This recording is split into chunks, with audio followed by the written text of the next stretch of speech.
সুন্নিরা বলে যে ব্যক্তি গালি দেয় সে নিঃসন্দেহে ইসলামের ক্ষতি করার জন্য, মুসলমানদের ক্ষতির জন্য ইহুদি এবং নাসারাদের টাকা খেয়েছে। প্রশ্ন হলো মিলাদ এবং কিয়াম এটা কি ফরজ? এটা কি ফরজ, সুন্নাত, নফল, মুস্তাহাব? এখানে কেউ চুপ, মুস্তাহাব নাকি? মুস্তাহাব হবে কেমনে? এটা তো সুস্পষ্ট বিদআত, সুস্পষ্ট বিদআত। কেন বিদআত? এটা যদি এতই ফজিলতপূর্ণ হতো তাহলে রাসূল সাল্লাল্লাহু আলাইহি ওয়াসাল্লাম কেন করলেন না? এটা যদি এতই ফজিলতপূর্ণ হতো তাহলে যারা জান্নাতের সার্টিফিকেট পেয়ে দুনিয়া থেকে বিদায় হয়েছেন তারা কেন একদিনও করলেন না? তুমি আবার কোন জাতের সুন্নি হইছো যে তাদের চেয়ে বেশি বুঝো? সুন্নির ঘরের সুন্নি, তুমি তো সুন্নি না।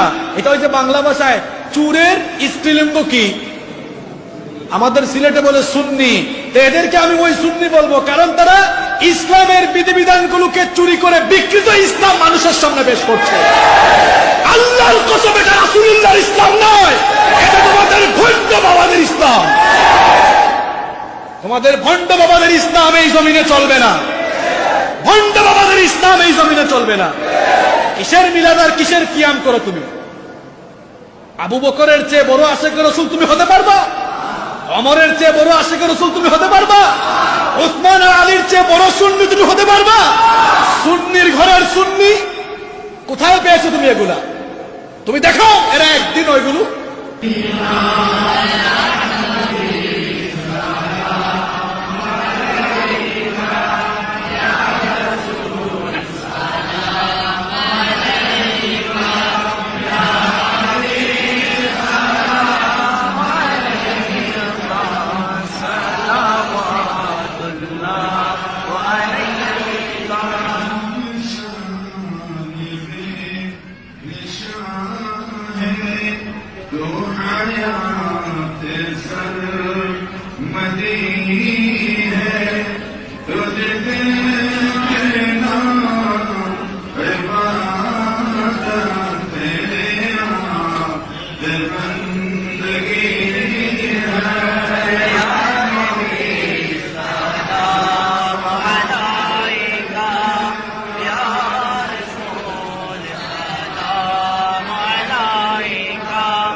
একটা বিষয়ে কথা বলা দরকার।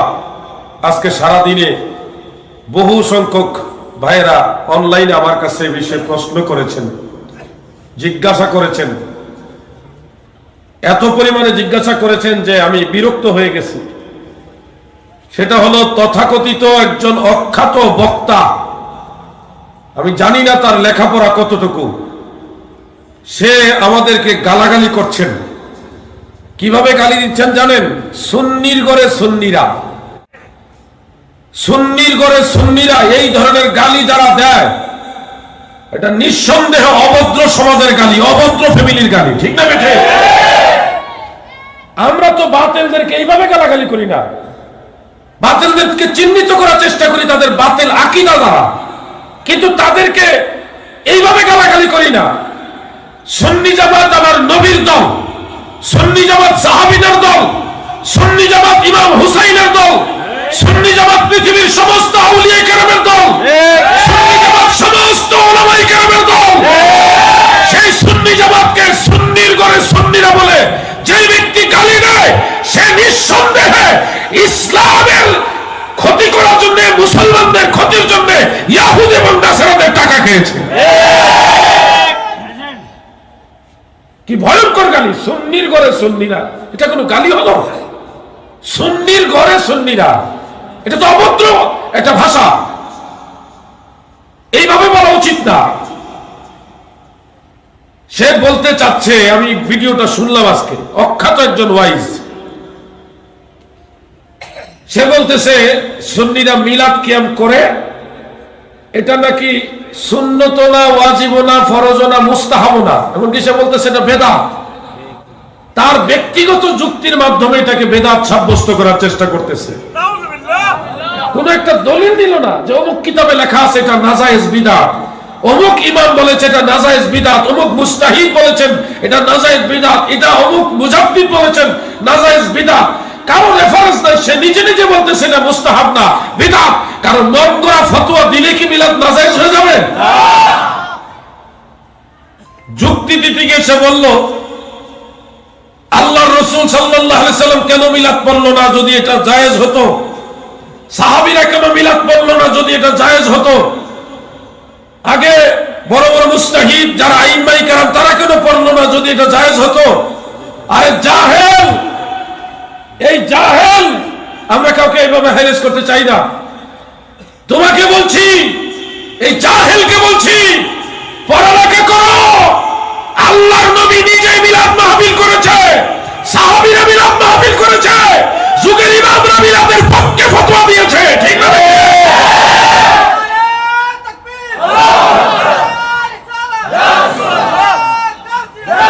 আমি এই ব্যাপারে অনেক জায়গায় আলোচনা করেছি। তাবারানীর মুজামুল কাবীরের জিলদ আউয়ালের 28 নম্বর হাদিস, প্রথম খণ্ডের শুরুতেই 28 নম্বর হাদিস উল্লেখ। عن عائشة رضي الله تعالى عنها قالت كان رسول الله تذكر رسول الله صلى الله عليه وسلم وأبو بكر رضي الله عنه ميلادهما عندي। আম্মা জান আয়েশা বলেন, আমার দয়াল নবীজি এবং আবু বকর সিদ্দিক দুইজনে আমি আয়েশার কাছে অবস্থান করে তাযাকারা মিলাদাহুমা ইনদি, দুইজনই মিলাদের তাজকিরা, মিলাদের আলোচনা বা মিলাদের মাহফিল করেছে। সুবহানাল্লাহ।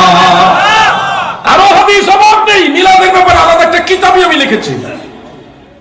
আল্লাহর নবী নিজে মিলাদের মাহফিল করেছেন, সাহাবীরা মিলাদের মাহফিল করেছেন। ইমাম ইবনে হাজার আসকালানী, যিনি হাফিজুল হাদিস, যিনি শারিহুল বুখারী, জগৎ বিখ্যাত মুহাদ্দিস, মুজাদ্দিদ এবং মুজতাহিদ, সারা ওয়ার্ল্ডের সমস্ত আলেমরা ওনাকে সম্মান করে মানে, ইমাম আসকালানী তিনি ফতোয়া দিয়েছেন।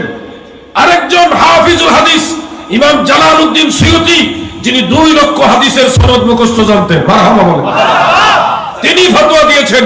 ইমাম ইবনে হাজার মক্কি হাইতামি রাহিমাহুল্লাহ তিনি ফতোয়া দিয়েছেন। ইমাম মুল্লা আলী কারি হানাফি রাহমাতুল্লাহ আলাইহি, যিনি মুজাদ্দিদ ছিলেন, ফকিহ ছিলেন, মুহাদ্দিস ছিলেন, ইমামুল হারামাইন হিসেবে প্রসিদ্ধ, তিনি ফতোয়া দিয়েছেন। আরো অনেক বড় বড় ইমামরা ফতোয়া দিয়েছেন। ইউস্তাহাব্বু লানা, ইউস্তাহাব্বু লানা, ইউস্তাহাব্বু লানা ইজহারু শুকরে বিমাউলিদিন নবী সাল্লাল্লাহু আলাইহি সাল্লাম, আল্লাহর শুকরিয়া আদায় করার জন্য নবীর মিলাদের মাধ্যমে শুকরিয়া আদায় করা ইউস্তাহাব্বু লানা, আমাদের জন্য মুস্তাহাব, জায়েজ, জায়েজ, জায়েজ।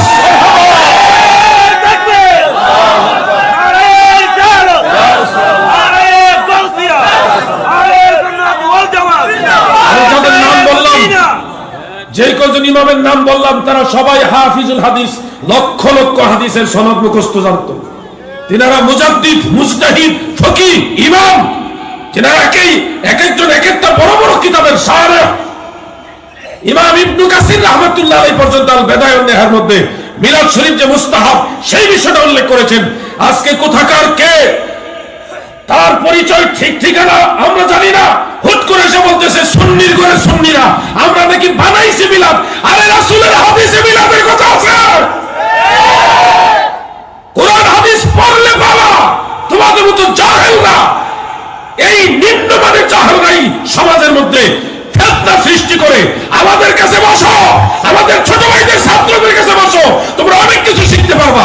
না জেনে খালি পাইকারি বিদআত, বিদআত এগুলি সবাই করতে পারে, ঠিক না বেটে? এই তথাকথিত ইসলামী ছিনতাইবিদ, আন্তর্জাতিক ক্ষতি সম্পন্ন কিছু বক্তা, তারা রাসূলের মিলাদের বিরুদ্ধে দাঁড়ায়।